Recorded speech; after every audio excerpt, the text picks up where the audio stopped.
ଝିଅଟିର ନାମ ପୂର୍ଣ୍ଣିମା ନାୟକ। ଆଧାର କାର୍ଡ ଅନୁସାରେ ବୟସ ପ୍ରାୟ 24 ବର୍ଷ ହେବ। ଗତ 2 ଦିନ ତଳେ ଘରୁ କେଉଁଆଡ଼େ ଚାଲିଯାଇଥିବା ଜଣାପଡ଼ିଥିଲା। ବଡ଼ ଭାଇ ବୋହୂ ଖୋଜାଖୋଜି କରିବା ପରେ ଗତକାଲି ସନ୍ଧ୍ୟାରେ ମାଲକାନଗିରିରୁ ଫେରିବା ସମୟରେ ଜାଣିବାକୁ ପାଇଲେ ଯେ ପୂର୍ଣ୍ଣିମା ବର୍ତ୍ତମାନ ମାଲକାନଗିରି ମେଡିକାଲରେ ଚିକିତ୍ସିତ ହେଉଛି। ତାପରେ ଘରୁ ଭାଇ ଭାଉଜ ଡାକ୍ତରଖାନା ଆସି ଦେଖିବାକୁ ପାଇଲେ ପୂର୍ଣ୍ଣିମାର ମୃତଦେହ ଡାକ୍ତରଖାନାରେ ପଡ଼ି ରହିଛି। ନିକଟରେ ଆଉ କେହି ନାହାନ୍ତି। ଖବର ନେବାରୁ ଜଣାପଡ଼ିଲା ଗତ ରାତିରେ ରବି ପ୍ରଧାନ ନାମକ ଜଣେ ବ୍ୟକ୍ତି ଗୌଡ଼ଗୁଡ଼ା ବାସିନ୍ଦା ତାକୁ ପ୍ରଥମେ ବାଲିମେଡ଼ା ଡାକ୍ତରଖାନାରେ ଚିକିତ୍ସା ପରେ ସେଠାରୁ ମାଲକାନଗିରିକୁ ଆଣୁଥିବା ସମୟରେ ପୂର୍ଣ୍ଣିମାର ମୃତ୍ୟୁ ହୋଇଯାଇଛି। ବର୍ତ୍ତମାନ ରବି ସହ ପୂର୍ଣ୍ଣିମାର ସମ୍ପର୍କ କ'ଣ? କାହିଁକି ପୂର୍ଣ୍ଣିମା ରବି ନିକଟକୁ ଯାଇଥିଲା? ପୂର୍ଣ୍ଣିମାର ସ୍ୱାସ୍ଥ୍ୟାବସ୍ଥା କିପରି ଓ କାହିଁକି ଖରାପ ହେଲା? ଅବିବାହିତା ପୂର୍ଣ୍ଣିମା ସହ ରବିର ସମ୍ପର୍କ କ'ଣ?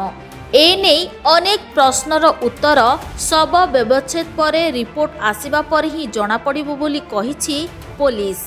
ଇତିମଧ୍ୟରେ ରବି ମାଲକାନଗିରି ଥାନାରେ ନିଜକୁ ଆତ୍ମସମର୍ପଣ କରିଛି। ପୋଷ୍ଟମର୍ଟମ ବିଶେଷଜ୍ଞଙ୍କ ଅନୁଧ୍ୟାନ ପରେ ଜଣାପଡ଼ିବ ଏହା ହତ୍ୟା ନା ଆତ୍ମହତ୍ୟା। ନ୍ୟାୟ ପାଇବା ସହ ଦୋଷୀକୁ ଉପଯୁକ୍ତ ଦଣ୍ଡ ଦେବା ପାଇଁ ଗ୍ରାମବାସୀ ଦାବି କରିଛନ୍ତି। ମୋର ଭଉଣୀର ଡେଡ୍ ବଡି ଥିବାରୁ ଆସିଥିଲି।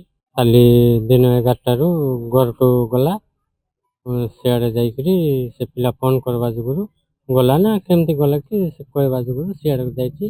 ଆମେ ସନ୍ଧ୍ୟା 5ଟାରେ ମୋତେ ଖବର ମିଳିବାରୁ ମୁଇଁ ଯାଇ ଦୌଡ଼ିକିରି ଆଇଲା ବେଳକୁ ମେଡ଼ିକାଲ ଡେଡ୍ ବଡିଟା ଥିଲି। ମୁଇଁ ଖାଦବାଲ ସେ କେନାଲ ପାଖରେ ଖବର ପାଇଲି। ସେ ତୋ ଭଉଣୀ ମେଡ଼ିକାଲରେ ପଡ଼ିଛି, ତୁ ଶୁଣିଲୁ କି ନାହିଁ ବୋଲି କହିବାରୁ ନାଇଁ ମୁଁ ଜାଣିନାହିଁ, ମୁଇଁ ମାଲକାନଗିରି ଥିଲି, ମୁଇଁ ଏବେ ଖବର ପାଇଲି ବୋଲି ଯାଇ ଦୌଡ଼ିକିରି ଗଲି। ମୋର ମାଇକିଣାକୁ ଧରିକରି ଆସିଲା ବେଳକୁ ଡେଡ୍ ବଡି ମେଡ଼ିକାଲରେ ପଡ଼ିଛି। ମୁଁ ଖବର ପାଇଲି ଯେଉଁ ମୋତେ ଫୋନ୍ କଲେ ଏ ଝିଅଟା ଚିହ୍ନିଛ କି ନିଲିମାର ବୋଲି କହୁଛନ୍ତି ବୋଲି କହିଲାରୁ କେଉଁ ଝିଅଟା, ମୁଁ ଝିଅକୁ ତ ଦେଖି ନାହିଁ। ତାପରେ ମୋତେ ଫଟୋ ସେଣ୍ଡ କଲେ। ଫଟୋ ସେଣ୍ଡ କଲାରୁ ଫଟୋ ଦେଖିଲି। ଫଟୋ ଦେଖିକିନା ଜାଣିଲି ଯେ ହଁ ଏଇଟା ନିଲିମାର ଝିଅ, ଆମ ଗାଁର ଝିଅ। ତାପରେ ଗାଁର ଲୋକ ଫୋନ୍ କଲି, ବି ଫଟୋ ବି ସେଣ୍ଡ କରିଦେଲି ତାଙ୍କୁ। ତାଙ୍କ ଗାଁର ଲୋକ ଜାଣି ଦେଖିଲେ ହଁ ଆମ ଝିଅ, ଆମ ଭଉଣୀ ବୋଲିକିନା। ତାପରେ ଫୋନ୍ ଯୋଗାଯୋଗ କଲେ କେଉଁଠି ଅଛି ସେ ଝିଅ। ପରେ ଧରା ପଡ଼ିଲା ଯେ ନାଇଁ ମାଲକାନଗିରି ମେଡ଼ିକାଲ ନେଇଛନ୍ତି। ମେଡ଼ିକାଲରୁ ଆଇଲା ବେଳକୁ ସେ ଝିଅଟା ମରିଯାଇଥିଲା। ଆସିଲା ବେଳକୁ ତା ଭାଇ ବାହାରେ ବସିଥିଲା।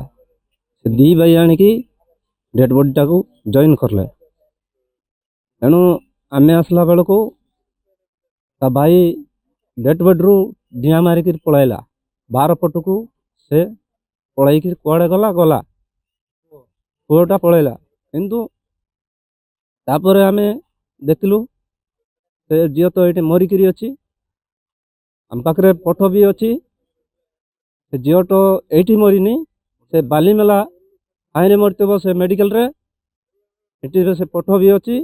ହଁ ସେଟା ଆମର ସେଟା ଦାନିଗୁଡ଼ାର ପିଲାମାନେ 2 ଜଣ, ରବୀନ୍ଦ୍ର ପ୍ରଧାନ ଆଉ ଜଣେ ତା ଭାଇ ଯେଉଁ ମାଲକାନଗିରିରେ କାମ କରୁଥାଏ ସେ ଲୋକ 2 ଜଣ ଥିଲେ। ସେ ଡେଡ୍ ବଡ଼ିକୁ ଆଣି ଏଠି ଜଏନ୍ କରିଥିଲେ। ମାଲକାନଗିରିରୁ ମାନସ ନେତମଙ୍କ ରିପୋର୍ଟ, ଚର୍ଚ୍ଚା ନ୍ୟୁଜ୍।